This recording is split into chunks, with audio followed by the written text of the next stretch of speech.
This is an absolutely insane revelation from the files. Okay, so obviously within Jeffrey's emails, there's obviously a lot of communications and proof that Jeffrey was selling these girls to wealthy people and his friends. But there's one specific communication of Jeffrey arranging for girls to be at a specific place, and it literally ties back to like almost everyone that we've been talking about for months now. Okay, so this is an email communication from 2017 involving Jeffrey and a man named Sebla Soydan, and Sultan Ahmad bin Salayem is also copied into this email as well. Now we know who Sultan Ahmad bin Salayem is, but Sebla Soydan is a little bit of a new figure. He is the manager of the Rixios hotels in Turkey. In these communications, you can see they're kind of speaking in code, stating that Jeffrey is going to send some girls to the spa at the Rixios hotel in Turkey to have massage training. You can see Sebla Soydan is asking for like the level of masseuse that the girls that Jeffrey are sending are, which in my mind is probably like coded language to try to figure out what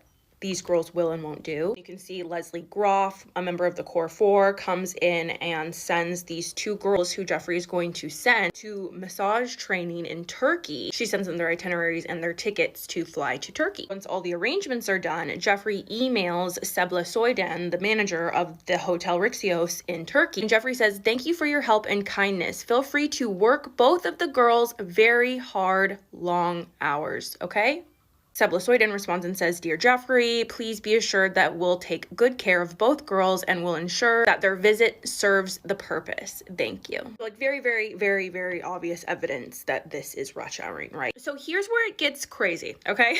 So Sebla Soydan, he is a director, a manager at the Rixios Hotel in Turkey, and he has been for over 20 years. But he does not own the Rixios Hotel, okay? He is a very trusted manager. The Rixios Hotel was founded and is owned by a man named Feta Temince. If you haven't guessed it already, Feta Temince is a problem. See, in 2011, a 16-year-old boy was interning at the Rixios Hotel in Turkey, a hotel that he owns and the hotel that Sebla Soydan manages and has been managing for over 20 years. And while that 16-year-old boy was interning at the Rixios Hotel, he passed away. And he passed away under very mysterious circumstances. His cause of passing was a fall, and the case was closed very quickly and ruled that the 16-year-old boy took his life while he was on this internship. But his family disagreed and said no, he would never have done this to himself. Someone pushed him, someone hurt him. They spent years advocating for their son, and they still do. But in 2021, Feta Temince, the owner of the Rixios hotels, sued the father of that 16-year-old who passed away in his hotel for defamation, because he didn't like that this child's father was continuing to dig into why his son passed away at this man's hotel and why everyone went to such great lengths to cover it up. And that father has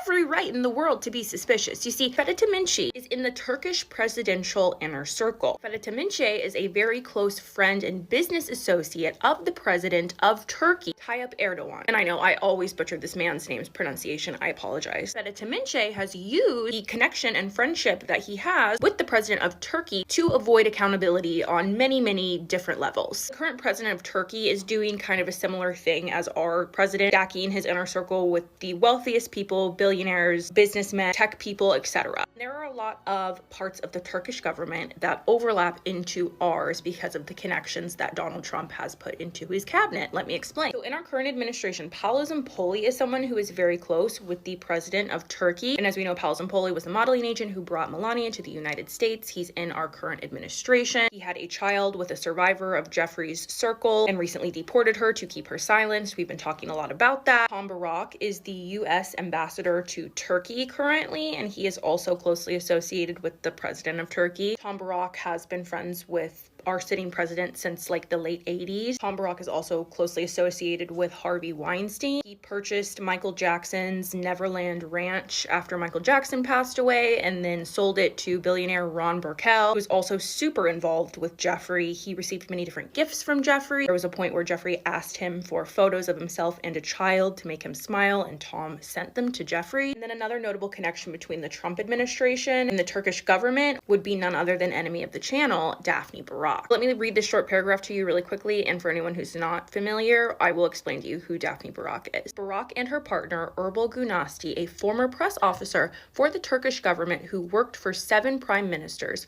up to and including Recep Tayyip Erdogan, who has been the country's president since 2014. They have produced many documentaries aimed at the American right wing and co-wrote a book on the relationship between Trump and Erdogan. And it's true, Daphne Barak and her husband wrote a book comparing in a lot of ways Donald Trump and the current president of Turkey and how they admire both of them so much.